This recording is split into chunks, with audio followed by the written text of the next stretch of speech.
and feeling the way I felt, that awful, that all over the place, those initial symptoms of type 1, that part wasn't nearly as bad as not knowing what was wrong with me.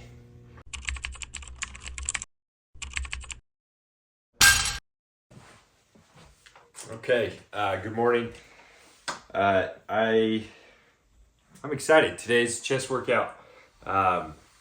It's like it's almost 6:30. My 13-month-old, almost 14 months now, woke up screaming at like midnight and then didn't go down until like 1:30 and then kept waking up. So didn't get the best sleep, woke up a little bit late, but still gonna get a workout in. I felt myself going a little, or I don't know if I can just sense that, like I wake up and I'm at a spot where it's like, okay, if I did work out, I feel like my blood sugar couldn't sustain it and I'd probably drop. So I ate a little bit of banana and I didn't take my basal insulin before the workout. Sometimes I do, sometimes I don't. Most of the time it depends on when I wake up. But I don't know, have you had any experience with like pros and cons of waking up, taking basal insulin, and then working out versus waking up, working out, and then taking basal insulin? I don't really know how it impacts your blood sugar immediately. I know I just had a comment about how some brands of basal insulin have a higher peak when injected. I had no idea that was even a thing. So I need to look into that. I use a basal insulin called Toujeo, and so far I think it's been okay. But again, I didn't even know that the peaking thing was even a thing. So I need to look into that a little bit, because I guess it makes sense that different basal insulins would perform differently in your body. But I hadn't thought about that peak or how injection could be different between brands. So fascinating stuff. You guys teach me a lot in the comments, so keep them coming. We're all trying to learn together. But like I said, we have a chest workout. I hope that banana kicks in so I don't go low, so this doesn't get interrupted. But I'm gonna finish, got another like 2.5 minutes on the bike for a quick little 5-minute warm-up. I'll stretch, and then I'll probably bring the video back for the workout. But I'll see you then. All right. I will say most of the time I don't have motivation to do a warm-up, but when I do, I always feel better. So maybe that's my motivation. Okay, so we got warmed up. Now we're ready for working sets. We're doing bench. And then I might switch up the shoulder aspect of the workout. I'll probably do overhead press with the bar and no weight on it, but higher reps. And then I'll superset it with like a lat raise with 10-pound plates, or really light dumbbells, but plates are probably easier. So that's the plan. And then I'll probably finish off with some tricep work, just some accessory stuff, but we'll get benching.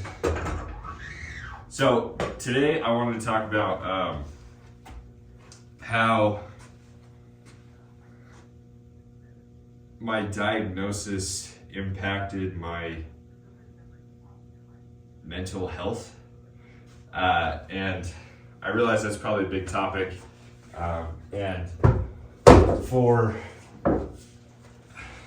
many of you who are type 1s, or maybe you have a different autoimmune condition or any type of sickness, the process of being diagnosed is its own thing, but then the actual diagnosis is another, and then there's this kind of adjustment period. And I'm gonna hit this set, and then I have an interesting story that happened at work just yesterday about someone asking about my diabetes, so I'll get right into that. So on bench, we're doing a 5x5 classic. I haven't really switched that up because I haven't been consistent enough to see the results I need to before I switch it up. So we're sticking to the 5x5.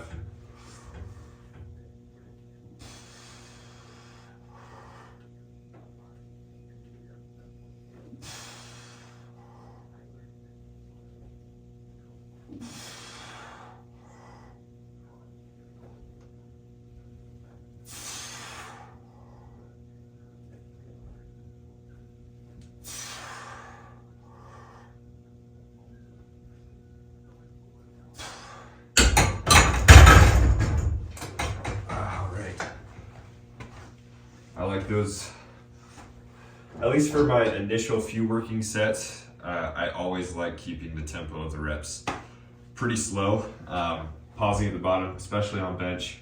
And then as I work up in weight, obviously I lose the ability to control the weight as much. But I always like to be in control of it. And for the record, we're going up by 10 pounds for these sets. So that should give us a good range as to where I'm at and what I'm hitting for reps. So anyway, yesterday at work,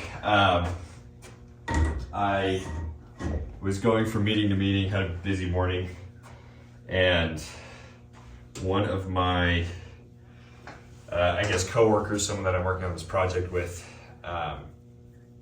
was waiting for me to call her, but my blood sugar started dropping, so I went and got some orange juice. And I had pulled up her number right before I went and got orange juice.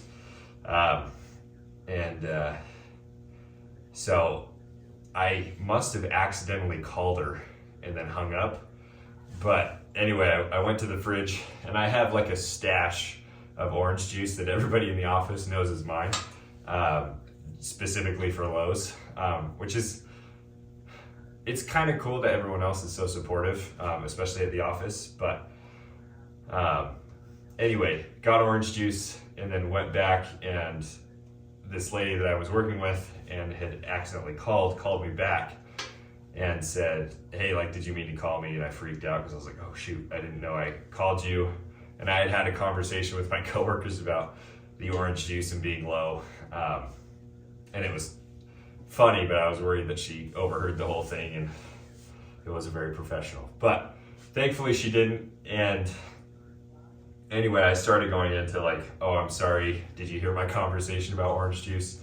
And she was like, oh, no, I didn't hear anything. You hung up. And then I was like, okay, well, thank you for being patient. I'm a type 1 diabetic, so my blood sugar was going low, and I needed to get some orange juice in me. And her response was so supportive and so curious, but also really interesting, just how she, kind of what she asked me and how she talked to me about it. But let me hit this set.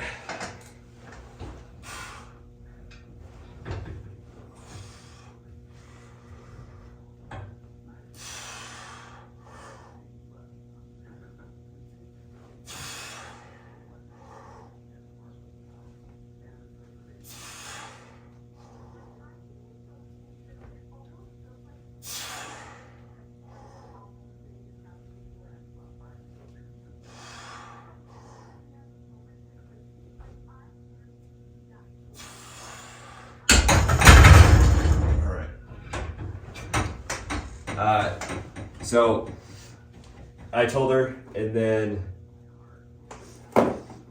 she was kind of taken back. She was like, oh my goodness, like the classic kind of supportive, nurturing response of like, oh, like, are you okay? How are you dealing with it? And I was like, yeah, it's fine. I've had it for over 5 years now, so I'm adjusted to it. But then she asked me about, I guess I'm trying to think what she asked me first.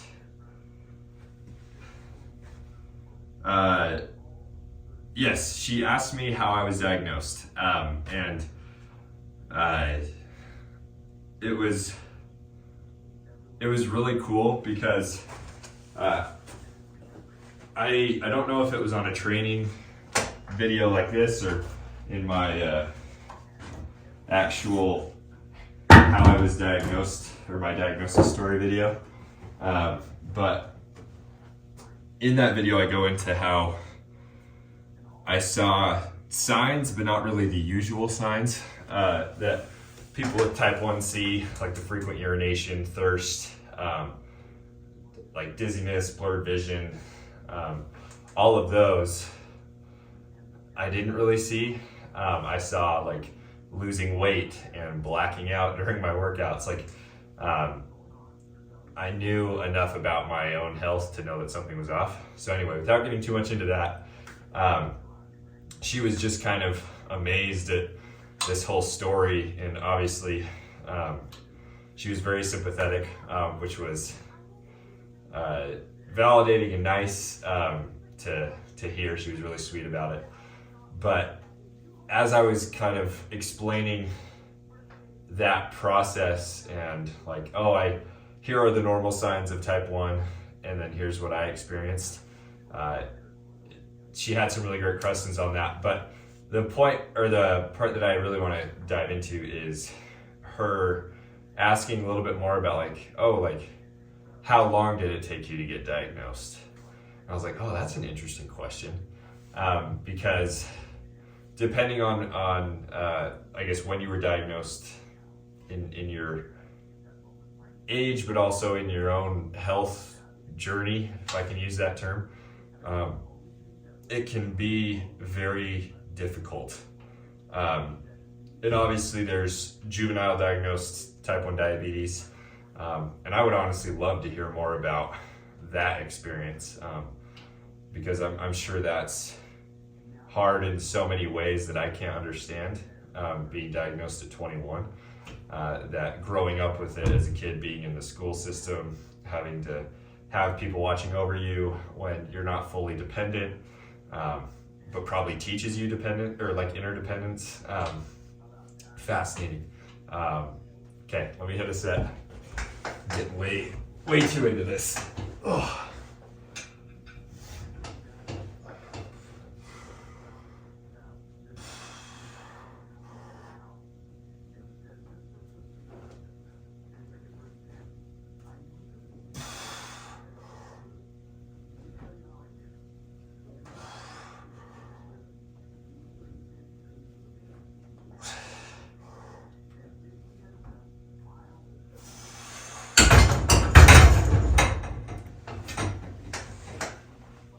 Okay,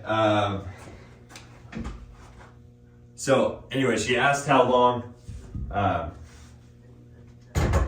it took me to get diagnosed, and I was thinking about it, and thankfully it was really, I guess, kind of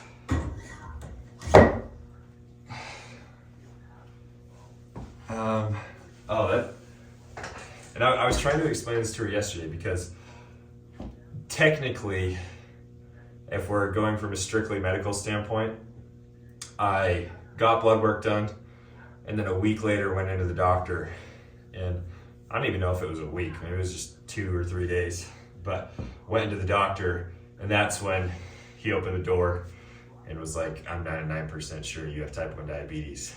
And I was excited, but really only that like 2 to 3 day window of like being in the medical arena with my diagnosis wasn't that long. But prior to that, there had been months and months. I mean, at least, I'm trying to think, at least 8 to 10 months of me feeling really awful and really different physically. and mentally as well. I remember being at college and trying to take tests, and my blood sugar must have just been through the roof. And so I couldn't even think about how I couldn't even think, if that makes sense. If you've experienced high blood sugar, you probably can grasp onto that concept. But the fact that like you literally can't even, your brain can't function enough to figure out if your brain is functioning. And it's the most frustrating thing in the world. And so as I was walking my coworker through this process of like, oh wow, actually like it was basically a year, just under a year of me feeling absolutely horrific, and maybe 4 or 5 months into those really kind of steep symptoms of like, wow, something is clearly off, I started taking like legitimate action. And me being somewhat afraid of doctors and being immediately placed on medication with all these side effects, I took kind of the holistic route, and I was like, okay, maybe I need to work out more, be more active. And so I started going to the gym like 2 or 3 times a day. But then I was eating more, and then my blood sugars were even more all over the place. So, and that was all stuff I didn't know. But that's when I started blacking out during some of my lifts, and it was really kind of a scary time. But I think the interesting part about that process specifically is the suspense of not knowing what's wrong. And that's what I talked to my coworker about a little bit. And that's what I wanted to get into with bringing this up. So anyway, another set.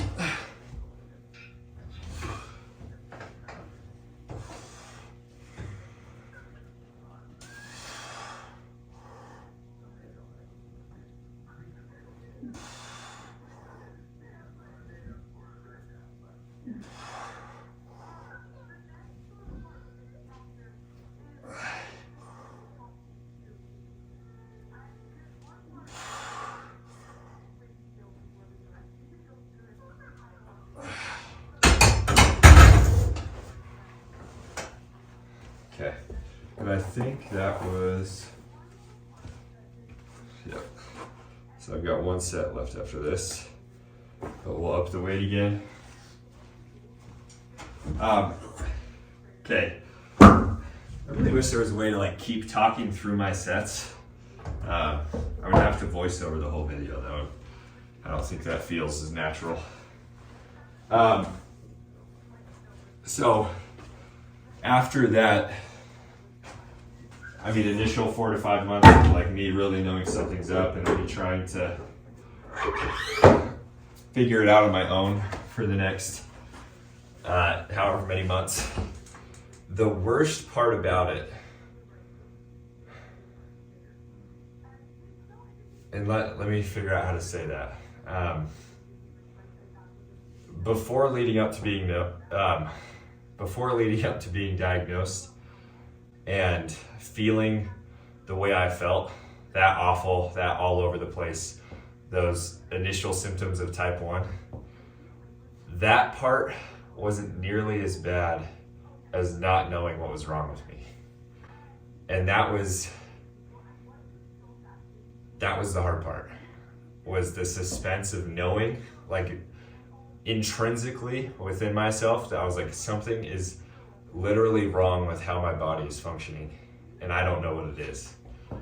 And I know there's completely varying degrees of sickness in the human realm, but I think I can empathize with anyone who is sick and doesn't know what they're sick with. And that's not a spot I would wish anyone to be in, because it can have some debilitating effects on you mentally, that you're trying all these things, you're trying to be healthy, and a lot of times you're even in doctor's office doing tests and they can't find it, and trying all these different things and medications, and nothing is working. Like that is a hard time to go through, and I don't want to minimize that at all. for any type of sickness or any type of illness. That is a very serious thing. And so as I kind of dove in with my coworker about my experience with that, she had a daughter who was diagnosed with lupus at 23 and had a similar experience of doctor's offices and blood work and different doctors and different blood work. And it's just, you almost feel like this kind of kindred association of like, oh, I can commiserate with you on how awful that process is. And granted, again, everyone's different. I'm not saying that all our experiences are the same, but the level of mental difficulty and torture of knowing that something is wrong but not knowing what it is never to be underestimated. Definitely a lot easier said than done getting through a time like that. So, all right, last set.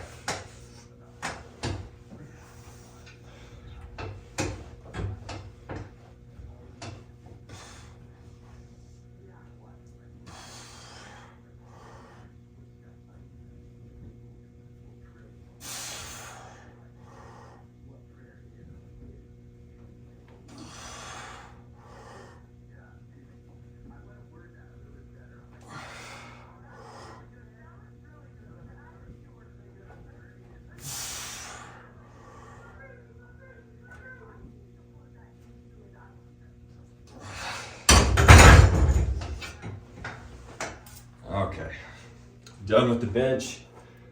Let's move on to shoulders.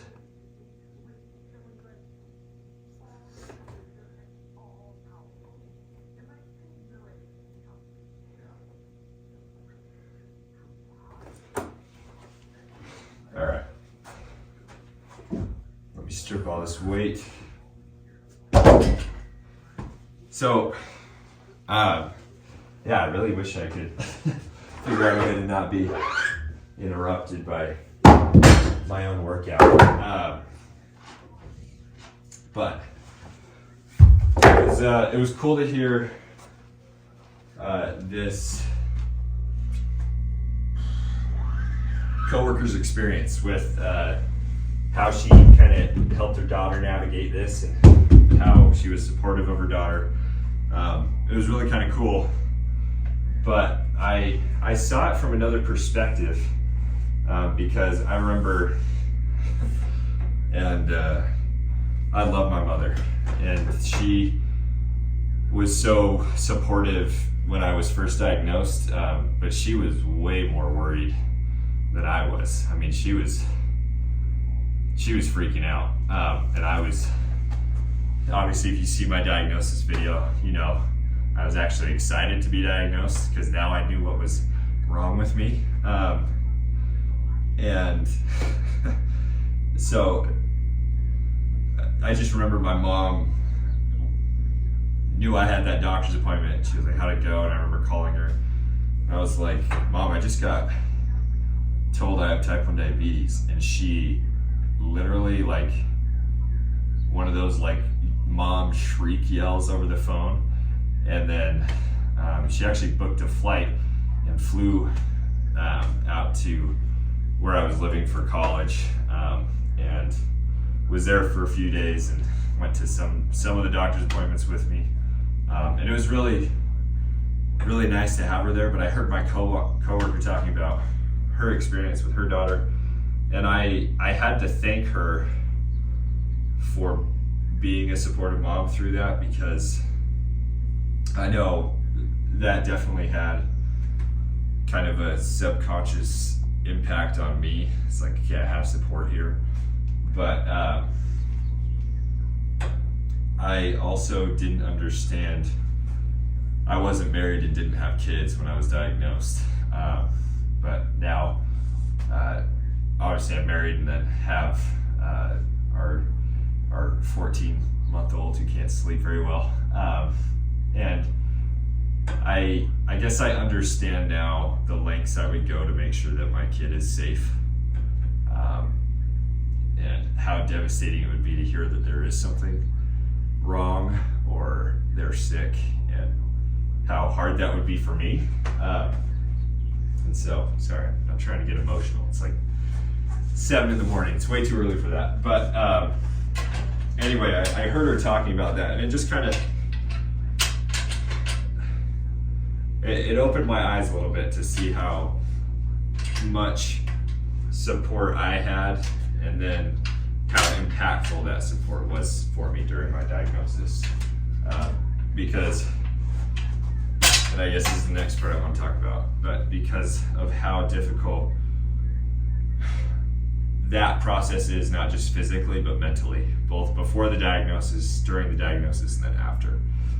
So let me figure out what I'm doing here, because I want to do just a few reps of overhead press. And again, I'm just using the bar, so this is super lightweight, and I'm just focused on the movement and getting good reps in, and then I'll do some lat raises with plates. I don't know if any of you have ever followed Olympic weightlifting, but the Tom Brady of Olympic weightlifting is a Chinese weightlifter named Lu Xiaojun, and he basically invented these exercises where you take 10-pound plates and he does like full range of motion lat raises where you take them all the way up above your head, but I just lean forward and treat them like I would with normal dumbbells. So kind of pinkies up, focus on hitting the shoulder, and that's pretty much it. So I'm gonna superset those with just these light overhead press, and we'll go from there. But I always worry that I'm gonna be hitting my lights here in the garage. I do not want that.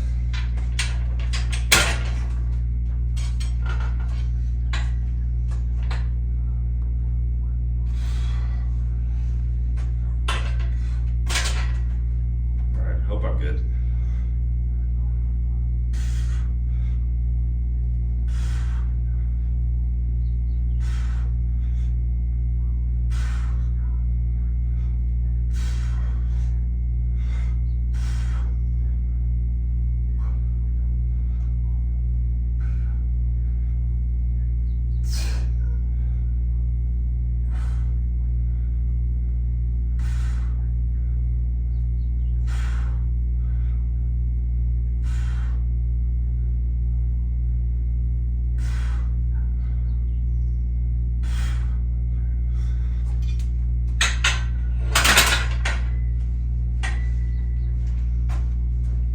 Crazy how lightweight can hurt just as much.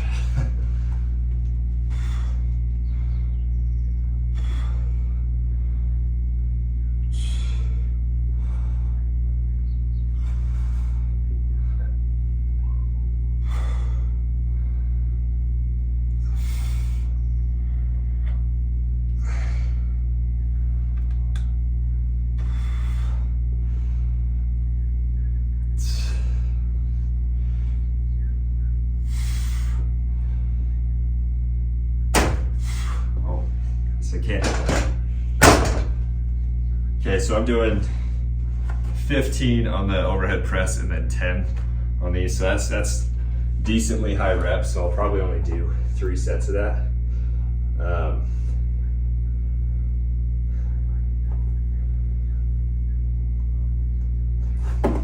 But all right, back to my.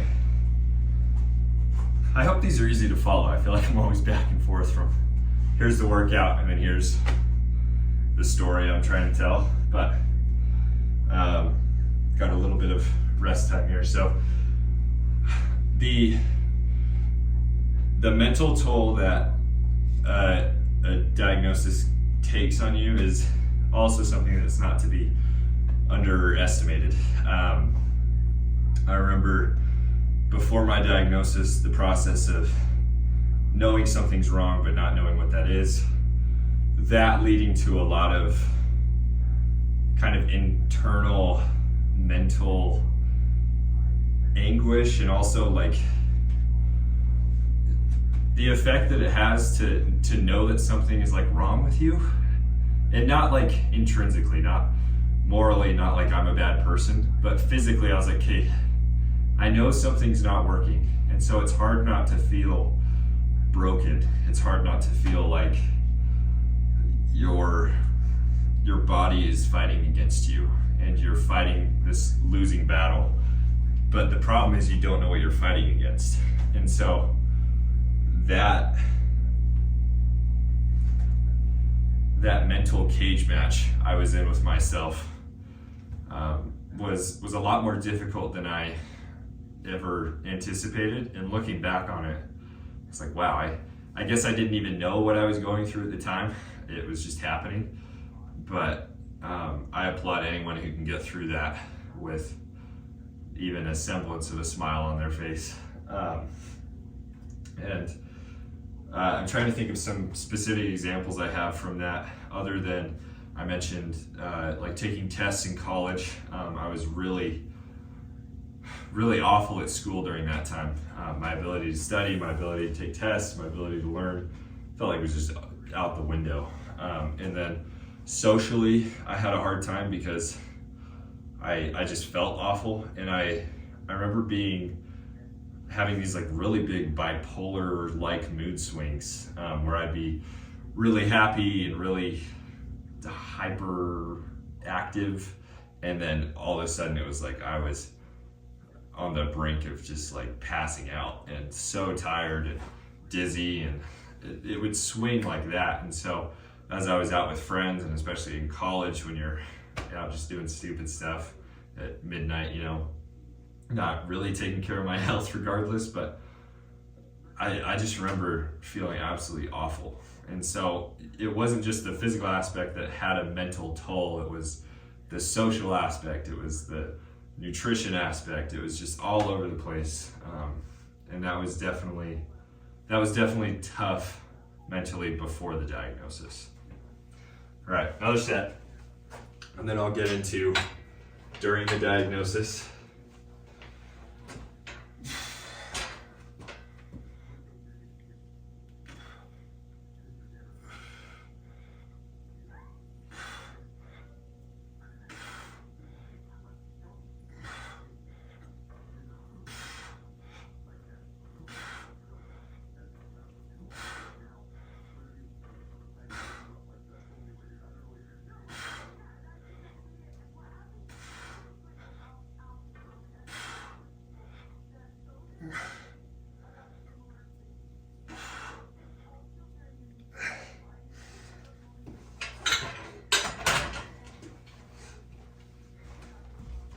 Man, I'm just excited to talk about this. I'm like, can't get these sets over, but good reps.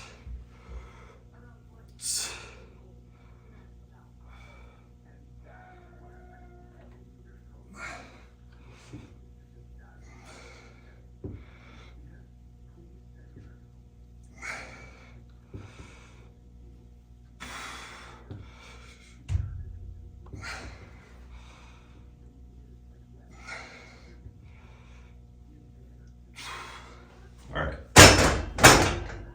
Beautiful. Okay, so the next kind of era in the diagnosis process is during the diagnosis. So we have before, and then we have during. And obviously, again, I keep referring back to the video I did explaining my story, but ultimately, I was excited to learn that I was a type 1 because now I knew what was wrong with me. And maybe I need to stop saying what was wrong with me, because there's nothing wrong with being type 1 diabetic. It's just there's something in my body that doesn't work. And so I guess inherently that's not working right, but it's not that it's intrinsically bad or makes you a bad perfect person, or it's something that you did wrong that you deserve to have your pancreas die on you. But I remember during the diagnosis, so my doctor comes in, he tells me I'm a type 1, and then I felt like the next 2 months were a complete landslide of doctor's appointments, blood work, research, navigating normal life while doing all this. And that part was really hard. I was excited to know that, okay, at least type 1 diabetes is a thing. We know how to treat it, we know how to live life with it, but the mental toll of like having to miss class because I was in so many doctor's appointments, the mental toll of getting all this blood work back and then having all those doctor's appointments, and these doctors are just fire hosing you with information, and I'm trying to soak it all in, but my blood sugars are still all over the place, and then I can't learn or absorb the information well, and so I just feel like I'm doing all this for nothing. It's like, why am I here? Like, I can't even regulate myself like I'm supposed to. My blood sugars are still all over the place. I think when I was diagnosed, my A1C was like 11 point something, which is horrific. It's terrible. But going through that and just trying to make sense of everything that's kind of blowing up in the world around you. It's like, okay, I was going to the gym every day. Now I have type 1. Can I go to the gym every day? When do I go to the gym? What if my blood sugars are off? Do I even go to class? How do I take food in with me to places on campus where I couldn't have food, like the testing center? Like, what am I allowed to do? It was a complete whirlwind and fire hose of information. And so I think the hardest part mentally of the process of being diagnosed with type 1 diabetes is the way that it completely changes your lifestyle in a way that you are not very educated on, and the doctors might try to educate you, but it's literally so much information that it's probably impossible to get it all from the get-go. And I think there's a level of patience you have to deploy to yourself and it's hard because all you want to do is just be healthy. But that patience, that's like, okay, I was literally just diagnosed with chronic illness. It's a completely, I have to sneeze. Whew. Okay. It's a completely new lifestyle, and I'm adjusting. Oh man, my allergies are so bad. But you're adjusting to a completely new lifestyle, and there's so much information about what that lifestyle looks like that it's quite literally overwhelming. And so I think that's the one word I would associate with the process of being diagnosed and how it impacted my mental health, was the mere amount of information and lifestyle change that happened, and how overwhelmed I was, and how difficult it was to navigate that. All right, last set of these.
Okay, done with those. We'll finish off with some accessory work and do some tricep extensions on the cable here. You guys can even see that. But the last element of, I guess, the process of the diagnosis is now after the diagnosis. So I would consider that after those first few months of being fire hosed and overwhelmed with information, and now you're on your own, you're living with type 1, and you're not going to the doctor every week, you're not having those weekly calls with people about how you're doing. It's just a part of your life now. And this part, I think, is an ever-going battle. And I don't want to say battle that you're always fighting it, but battle in the way where, especially for me, as I'm trying to live my life and do so many different things and go to work and then have the gym and have my family and going on trips and taking up different hobbies, and it's a matter of not, will type 1 allow me to do this thing? It's how can I do this thing with type 1? And what do I have to be cautious of, and what do I have to prepare, and what do I need to make sure doesn't happen if something goes wrong. And so it's this constant mental reframe of, I need to be aware of my type 1.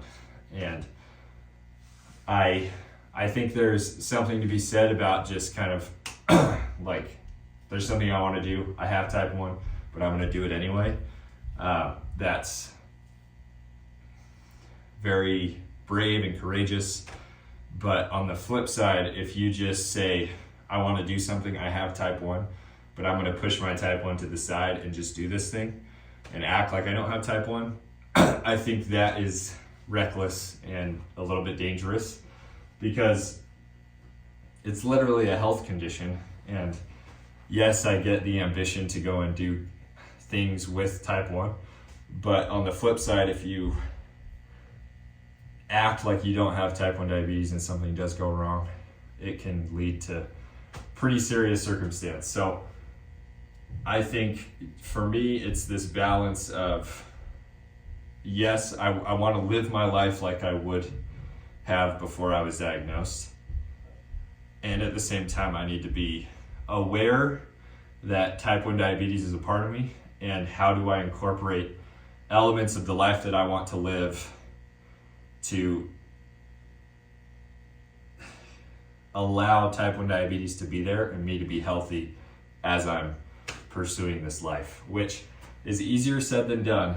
But I will say it's a process that you get better at and that you get more confident with. And if you would have told me that, like right when I was diagnosed and I was terrified that all of my fitness dreams were over, that I would have run a marathon last year and an ultra marathon, and then been in the gym and seen a lot of success 2 years ago and progressed to probably the healthiest I've ever been. Like, if you would have told me all that, I would have been like, wait, how is that possible? I'm being told that it's going to be so much more difficult. But that's the power of that balance of living with type 1 and living like you would without type 1. And I hope that makes sense, but that's been a difficult mental struggle for me. And even as I keep taking up new hobbies and trying to do new fitness challenges and get into better shape, type 1 is always going to be there and always going to be inconvenient at times, but it's just a part of the process. And so I hope that obviously if you're at any point in this kind of diagnosis process, before, during, or after, and for type 1s or anyone with autoimmune, that encompasses just about everybody. Maybe not the before, I guess, but anyway, I just hope you know that you're still capable of so many things despite having an autoimmune, and I think you're stronger for it. And it really is incredible to see some of the things that people have done with autoimmune conditions. So, man, I'm going over. I'm gonna hit the set and then I'll wrap it up. Get way too passionate about this kind of stuff.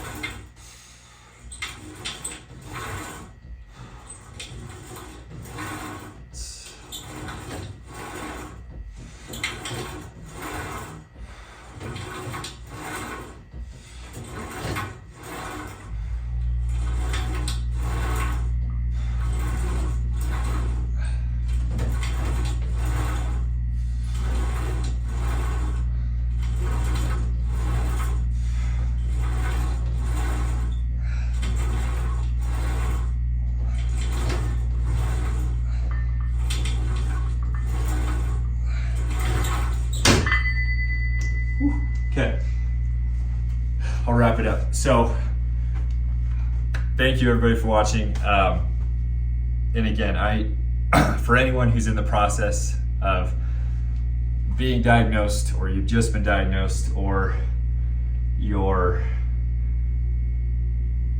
already diagnosed and you've been living with type 1 for years, I hope that you won't underestimate the mental aspect of living with type 1 and the attention that needs.